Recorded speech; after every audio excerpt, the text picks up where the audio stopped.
मेरा मानक जांच हो, दूध का दूध पानी का पानी हो जाएगा। ये कहते हैं कि भाइयों और बहनों, मुझे 5 साल दिया था, हमने जो किया आपको पता है, इस बार हमें और दे दो, जो करना हो करेंगे, नहीं तो झोला लेके भग जाएंगे। नमस्कार, आप देख रहे हैं लाइव टीवी इंडिया और मैं आपके साथ जुनैद अंसारी। बातचीत करेंगे कि जैसे जैसे जो है गर्मी का माहौल बन रहा है, वैसे वैसे जो है चुनाव की गर्मी जो है देश में बढ़ती जा रही है। उत्तर प्रदेश में जो है और भी इसकी सरगर्मियां तेज़ हो चुकी है। आपको बता दें कि सारी पार्टियां जो है, विपक्ष की पार्टियां हो चाहे सत्ताधारी पार्टी जो है, सारा दमखम जो अब चुनाव में झोंकने लगी है। लेकिन जनता क्या चाहती है? चुनाव से पहले ठीक जो है मुख्तार अंसारी के मौत, हार्ट अटैक से मौत भी एक बड़ा जो हो खेल हो रहा है, उस पर भी बड़ी राजनीति हो रही है। तो सब चीज़ बातचीत करेंगे जनता से। अभी हम गाजियाबाद में मौजूद है और बातचीत करने की कोशिश करेंगे कि यहाँ का क्या माहौल है। पंडित जी, पहले तो बहुत बहुत स्वागत है आपका। बिल्कुल, आपके लाइव चैनल का बहुत स्वागत है और आप अपने इस चैनल के माध्यम से जनता की आवाज़ को जनता में पहुंचाते रहें। बहुत बहुत धन्यवाद। क्या कहेंगे, क्या माहौल लग रहा है आप उत्तर प्रदेश का? उत्तर प्रदेश में बेरोजगारी से जनता परेशान है, युवाओं को नौकरी नहीं परेशान है, महंगाई की मार है और ये माननीय प्रधानमंत्री जी जो कहते हैं वो करते नहीं हैं और झूठ की नाव जो है ज़्यादा देर तक नहीं चलती है। जनता इस बार समझ गई है और इस बार जो चुनाव हो रहा है, कांग्रेस, सपा गठबंधन, आप पार्टी साथ में है और आरजेडी है, इंडिया गठबंधन है। प्रधानमंत्री जी की गारंटी चल रही है पूरे देश में। प्रधानमंत्री की गारंटी कभी नहीं रही है। घर में अपनी गारंटी नहीं दे पाए तो देश की गारंटी क्या देंगे? बस जुमला बढ़िया बोलते हैं, उसमें पब्लिक आ जाती है इनके जुमलों में। लेकिन इस बार मैं आपको आश्वासन दे रहा हूँ गाजियाबाद जनपद से कि इनके जुमलों से पब्लिक ऊब गई है, महंगाई से ऊब गई है, सिलेंडर का जो है दाम ज़्यादा बढ़ा दिए हैं। हर कोई जो है मोदी जी का परिवार है, आप भी परिवार हो मोदी जी का? नहीं, मैं मोदी परिवार नहीं हूँ, मैं हिंदुस्तानी हूँ और भारत मेरा जो है देश है, मैं सबका परिवार हूँ। लेकिन चुनाव से ठीक पहले मुख्तार अंसारी का हार्ट अटैक से मौत से पूरे उत्तर प्रदेश की राजनीति गर्म है। उत्तर प्रदेश की कहें या पूरे भारत की, हर कोई जो है एक तरफ सरकार कह रही है कि हार्ट अटैक से मौत है और दूसरे जो विपक्षी नेता है ये हत्या, उसकी जाँच होनी चाहिए। ब्रजलाल डीजीपी रहे हैं, उन्होंने जो खुलासा किया है अपने, उनकी वीडियो वायरल हो रहा है, उन्होंने मुख्तार अंसारी के बारे में दिया और उन्होंने पहले दिया कि हमारा जो स्वास्थ्य डेली बिगड़ता जा रहा है और हमें जो है भोजन में कुछ मिला करके दे रहे हैं, यह बात पहले से कहते थे। और उन्होंने अपने भाई अफजाल अंसारी को बताया कि हमें आशंका कि हमारी जो है ज़िंदगी ज़्यादा देर नहीं, अगर जेल में रहेंगे तो हम मर जाएंगे। तो उनके साथ वही हुआ, उनको आशंका थी जो हो गया। अखिलेश यादव कह रहे हैं कि कस्टडी में मौतों की चाहे जो है उत्तर प्रदेश रिकॉर्ड बनाने जा रहा है। अब ये तो बुलडोजर चला के घर गिरा दे रहे हैं और ये जो सब हो रही है, मौत हो रही है, अपराध पर कोई नियंत्रण नहीं, अधिकारी बेलगाम हो गए हैं और माफियाओं को मिट्टी मिला दिया। अरे माफियाओं को मिट्टी में नहीं मिला रहे हैं, देश की जो अर्थव्यवस्था है उसको मिट्टी मिला रहे हैं और पब्लिक इनसे परेशान है। अगर सबसे बड़ा उदाहरण है कि मोदी जी कल रोड शो करने आ रहे हैं। डोली शर्मा तो एक साधारण कैंडिडेट है गठबंधन की और अतुल गर्ग जो है मंत्री रह चुके हैं, लेकिन उनको ये भय लग रहा है कि ये सीट हमारी हाथ से जा रही है, इसलिए मोदी योगी दोनों आ रहे हैं। राजनाथ सिंह अभी परसों आगे चले गए, तो ये सीट उनको प्रतिष्ठा की बनी हुई है और अब उनको खतरा है कि हमारे जो है ये जो 400 पार करें, हमें तो लगता है 250 पार होना भी मुश्किल है। अभी और आते हैं। जी भैया, क्या नाम है आपका? संदीप मिश्रा। मिश्रा जी, क्या कहेंगे, क्या माहौल चल रहा है? माहौल तो खैर बहुत अच्छा है, इस बार कुछ नया ही होगा। बाकी अब नए कब्जाधारी अब इनके राज्य में बहुत बढ़ रहे हैं, प्रॉपर्टी को लेके, सब चीज़ को लेके नए इनके सब खत्म कर दिया माफियाओं को। नहीं, नए माफियाओं की उत्पत्ति इनके राज्य में है। नए माफिया की उत्पत्ति? बिल्कुल नए माफिया की उत्पत्ति है। कहीं गरीब आदमी ज़मीन कब्जा कर लेना, जहाँ ज़मीन खाली देखो वहाँ कब्जा कर लेना। गाजियाबाद में जगह जगह इस चीज़ को लेकर बहुत मुद्दे हैं। कह रहे हिंदुओं को मजबूत कर दिया। मजबूत ये खुद हो रहे हैं, कोई मजबूत नहीं हो रहा है इनके राज्य में। कोई भी जाके देखो इनके पास कौन से धंधे कौन से क्या हैं। दिन भर घर बैठे होते हैं, अपने मजबूत हो रहे हैं, अपने पैर मजबूत कर रहे हैं, गरीबों को चूस के अपने को मजबूत कर रहे हैं। जिस तरह का माहौल चल रहा है देश का, बढ़िया चल रहा है माहौल। बढ़िया चल रहा है माहौल। क्या भारतीय जनता पार्टी आ रही फुल बहुमत से? ये आ रही है कांग्रेस। अरे 400 पार का नारा लगा रहे हो आप, कह नहीं, रहे वो हो आएगी नहीं, ये गारंटी है मेरी, नहीं आएगी, लिख के दे सकता हूँ। मेरठ में मोदी जी कह रहे अरे मैं लखपति कह रहा दीदी हूँ ना बना- भैया, लिख के देंगे आप? हाँ मैं लिख के दे रहा हूँ, रिजल्ट का नंबर कैसे पहले से पता है? मुझे नंबर सब पता है, नहीं आएगी बीजेपी, गारंटी से नहीं आएगी। मोदी जी गारंटी चल रही देश में, अब ये कह रहे हैं कि नहीं आ रही है। आप किसकी तरफ हैं? मोदी जी मैं की किसी की तरफ थोड़ी ना हूँ, मैं तो बातचीत कर रहा हूँ, मैं तो मीडिया से हूँ। नॉर्मल बातचीत कर रहे हैं, मीडिया से हैं। तो अभी मीडिया में ये भी खबर आ रही है और आपको भी पता है कि मणिपुर के अंदर बीजेपी जीतेगी या अदर्स पार्टी। मणिपुर से आप बीजेपी को जिता के दिखा दीजिएगा, और जो भी ये कह रहे हैं कि 400 पार, या फिर वो पंजाब की तरफ रुक करके देख लीजिएगा।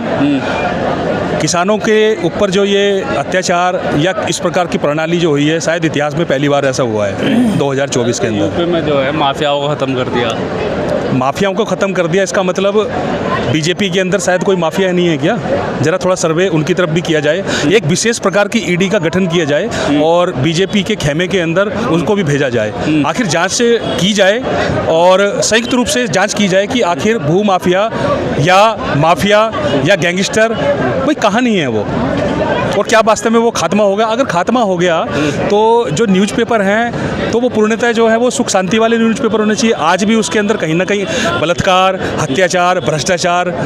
तो मोदी जी की गारंटी से कैसे चल रही है देश में, हर चीज़ गारंटी, जो कहते हैं वो करते हैं। मोदी जी की जो गारंटी है, जो कहते हैं वो करते हैं, जो कहते हैं वो करते हैं। पता नहीं क्या कहते हैं और क्या करते हैं, पता नहीं क्या कहते हैं और करते हैं। गारंटी नाम का सब मणिपुर में बहनें जलाई जाती हैं, वहाँ पर वो पहुँच नहीं पाते, क्या करते हैं और क्या गारंटियाँ होती हैं। भाई हमें तो समझ में आती नहीं है कि कौन सी गारंटियाँ हैं। कंपनी तक की तो गारंटियाँ फेल हो जाती है, मोदी जी की पता नहीं कौन सी गारंटी सफल होगी। अरे 5 किलो अनाज को गिना रहे हैं। देखिए सर, मैं 5 किलो अनाज देने के बाद भारत को गुलाम बनाया जा रहा है। एक तरफ आप विश्व गुरु की बातें करते हो और 5 किलो अनाज देकर आप उनको खरीदना चाहते हो। मैं चाहता हूं कि अच्छा, आप एक बात बताइए मीडिया और आप सभी से मैं पूछना चाहता हूं, आज़ादी के बाद गाजियाबाद के अंदर, मैं गाजियाबाद से रिप्रेजेंटेड करता हूं, एक भी सरकारी अस्पताल की नींव रखी भारतीय जनता पार्टी ने? कोई सरकारी कॉलेज की नींव रखी? कोई ऐसा स्वास्थ्य है जिसके अंदर कोई एम्बुलेंस 24 आवर चलती रहे?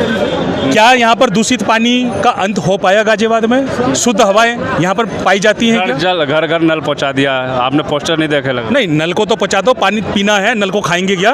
उसके अंदर पानी कैसा है भाई? उसका TDS तो चेक करो आप। तो रहे काम, धीरे धीरे सब कुछ सही होगा। विकसित 2047 तक देखो, आप घर घर नल लगा दो, लेकिन अच्छा पानी मत दो, दूषित पानी दे दो और जनता को पिला दो, और उसके अंदर कुछ ऐसी दवाई मिला दो। इस बार 400 पार, इस बार 400 पार। अरे हमें तो बुखार चढ़ गया भाई साहब, इस 400 जीत भी गए तो कौन सा तुम लहसुन उखाड़ लोगे? 5 की जगह 6 किलो अनाज दे दोगे और क्या दोगे? गरीबों को फिर से गुलाम बना दोगे। गुलाम बना रहे गरीब। गरीबी तो गुलामी है उनका। जब आप जब उनको रोजगार नहीं दे पा रहे हो, शिक्षा नहीं दे पा रहे हो, गाजियाबाद के अंदर मैं समझता हूँ कि महंगाई दर दिन प्रतिदिन बढ़ती जा रही है, रोजगार की दर कोई बता दे। तो वो तो कहते हैं कि पूरे देश की जनता मोदी जी को प्यार करती है, पूरा परिवार है, पूरा देश।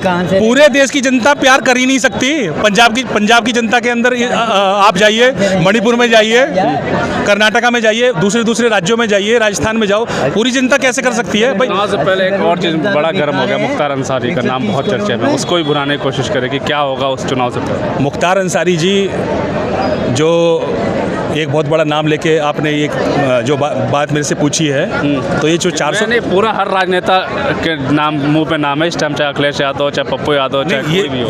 ये जो मंच है, ये ऐसी बात करने के लिए मुझे तो खुद शोभा नहीं देता है, क्या चल रहा है क्या नहीं चल रहा है। अगर थोड़ा सा पीछे की तरफ चल जाए तो आपने ब्रिजभूषण का नाम ही नहीं पूछा मेरे से। ये ब्रिजभूषण क्या करता था महिलाओं के साथ? पूछो तो सही मेरे से। उसका तो कुछ भी नहीं बिगाड़ पाए। आजा मेरे बेटा, ये कुर्सी तेरे लिए खाली है, आजा मेरे लाल, दुद्धू पिला रहे थे उसको, सेंगर साहब थे। उसके बारे में तो एक बार भी नहीं पूछा। वो किसका आदमी था? वो भी कांग्रेस का आदमी था क्या? मेरे लाल आजा, इन महिलाओं का तो हम बुरा हाल कर देंगे। एक तरफ कहते हो बेटी बचाओ बेटी पढ़ाओ, और ऊपर से इनको बलात्कारी बनाओ। ये कहाँ का नारा है यार? बस मैं इतना ही कहना चाहता हूँ। तो बदलाव देख रहे हैं 24 में। मेहनत करेंगे। हमारी जो बहन है एक्टिव है, हमारे जो यहाँ से पहले जो सांसद साहब थे, एक बार भी इस गाजियाबाद का दौरा करने में असफल थे, ना उन्होंने कुछ किया यहाँ पर, और ना ही वो अभी भी कर सकते हैं। बदलाव क्या लग रहा है, क्या बदलाव होगा इस बार 24 में? 24 में बदलाव लग रहा है क्या इस बार? बिल्कुल होगा, बिल्कुल होगा। सुरक्षित हैं? हाँ, महिलाएं तो सुरक्षित नहीं हैं। नहीं, महिलाएं पूरी सुरक्षित नहीं हैं। हाँ जी, और बदलाव बहुत ज़रूरी है। बदलाव होना चाहिए। क्यों बदलाव? मोदी जी की गारंटी चल रही, सब कुछ ठीक चल रहा है, फिर बदलाव? हमारी समझ से तो कुछ ठीक नहीं चल रहा है। अब ये जो ये आपके खेल मंत्री भूषण, इन्होंने क्या किया महिलाओं के साथ? महिलाएं तो सुरक्षित नहीं हैं। अगर महिलाएं सुरक्षित होती तो मोदी जी कुछ इनके लिए सोचते, भूषण के लिए, कि क्या करना है आगे। तो इन्होंने कुछ नहीं सोचा, और हम तो बस इतना ही चाहते हैं कि हमारे गाज़ियाबाद में विकास हो, हॉस्पिटल हो, स्कूल्स हो। ये कुछ भी नहीं है। अगर कोई भी पेशेंट परेशान हो जाता है तो हम लोगों को इतने दूर जाना पड़ता है। हमारे पास पैसा नहीं है तो हमें कोई अच्छा सरकारी अस्पताल नहीं है, सरकारी बढ़िया स्कूल नहीं है। सिर्फ हमारी यही मांग है, देश का कोई भी प्रधानमंत्री बने वो हमारे देश की तरक्की के लिए हो, हमें बस वो ही चाहिए। विकास तो कर रहे हैं मोदी जी से ज़्यादा विकास किसने कर दिया? ऐसा तो नहीं है। 70 साल से विकास नहीं हुआ था क्या? मोदी जी ने विकास किया। वही ऐसा है कि माँ बाप नींव बनाते हैं, दीवार बनाते हैं, और अगर वो नहीं बना पाते हैं, चले जाते हैं, तो लिंटर औलाद डाल देती है। ठीक है ना? तो अगर हमें कोई चीज़ पकी पकाई मिली है तो करछी तो हम चला ही देंगे, उसमें बन गई खीर। तो विकास यही है। तो हर आदमी उतना ही कर रहा है। आज हमारे बड़े जो हमें बना के चले गए, तो थोड़ा उसके लिए आगे हम, कोई भी राजनीति पार्टी आई हो, कोई भी सत्ता आई हो, सब ने विकास किया है। ऐसा कोई नहीं है जिसने विकास ना किया हो। ना क्या हो? राष्ट्र पंडित जी, ये बताइए, हिंदू जो कहेंगे हिंदू राष्ट्र का काट क्या कैसे करेंगे? अरे कुछ नहीं, हमारा भारत जो है बहुत पहले से सर्व संभाव का है। तो बंटवारा होने पर जो अपने भारतीयता से रहे प्रभावित, वो यहीं रहे। अब वो कहीं जाने वाले नहीं है। और ये तो केवल एक चुनावी जुमला है। हमारा भारत सर्व संभाव का है, सबका साथ रहा है, सबके साथ रहेंगे, सब यहीं रहेंगे। ये तो चुनावी जुमला है, ये कुछ नहीं करने वाले, ये जुमला है इनका जुमला। क्या लगता है, जैसे जांच की मांग कर रहे हैं अफजल अंसारी, तो जांच होनी चाहिए उनकी? मुख्तार अंसारी बिल्कुल हमारे साथ जांच हो चाहिए। जब उन्होंने पहले लिख दे दिया है, जांच होनी चाहिए। मेरा मानक जांच हो, दूध का दूध, पानी का पानी हो जाएगा। बिल्कुल साफ तौर पे जो है, अभी हमने बातचीत की, गाजियाबाद में हम मौजूद थे और यहाँ की जनता से बात की, और साफ तौर पर जनता कह रही है कि इस बार बदलाव होगा। इंडिया गठबंधन जो है इस बार जीतेगी, और जो 400 पार का नारा है वो पता नहीं कहाँ से आ रहा है, क्योंकि जनता जो है नाराज है, महंगाई से, बेरोजगारी से परेशान है। 150 पार हो जाए यही बहुत है। 150 पार हो जाए यही बहुत है। जनता समझ रही है। 400 पार, आप कह रहे 150 पार? 150 पार हो जाए यही बहुत है। अगर कोई घोटाला नहीं होता है ईवीएम में, तो 150 से ऊपर नहीं आने हैं। क्या कह रहे पंडित जी? मेरा मानना है जो 400 पार झूठ बोल रहे हैं। और बहन जी कह रही है जो महिला ये घर गृहिणी है, ये घर चलाती हैं, महंगाई की मार जितना है इनको पता है। तो ये 150 पार, 150-200 के ऊपर नहीं जाएंगे। ये जुमला है, तो पब्लिक को भुलावा देते हैं। यही किया इन्होंने, कि कहते हैं कि भाइयों और बहनों, मुझे 5 साल दिया था, हमने जो किया आपको पता है, इस बार हमें और दे दो, जो करना हो करेंगे, नहीं तो झोला लेके भग जाएंगे। गरीब आदमी कहते हैं, गरीब आदमी दाल रोटी खाएगा। आप बताइए, 180 रुपए किलो अरहर की दाल है, 200 रुपए किलो राजमा है, 200 रुपए किलो चना है। हम महिलाएं जानते हैं हमें गृहस्थी कैसे चलानी है, घर कैसे चलाना है। महंगाई पे कोई अंकुश नहीं है, और जब तक महंगाई पे अंकुश नहीं लगेगा, जनता बिलबिलाती रहेगी। उसका बिलबिलाना बिल्कुल ठीक है, एक दिन वो आएगा, मोदी जी साइड हो जाएंगे। और दूसरी बात, बिल्कुल साफ तौर महंगाई एक बड़ा मुद्दा है, लेकिन क्या ये बड़ा मुद्दा जो है चुनाव में जनता के बीच जाके असर करता है या नहीं करता, ये तो आने वाला वक्त ही बताएगा। तब तक के लिए धन्यवाद।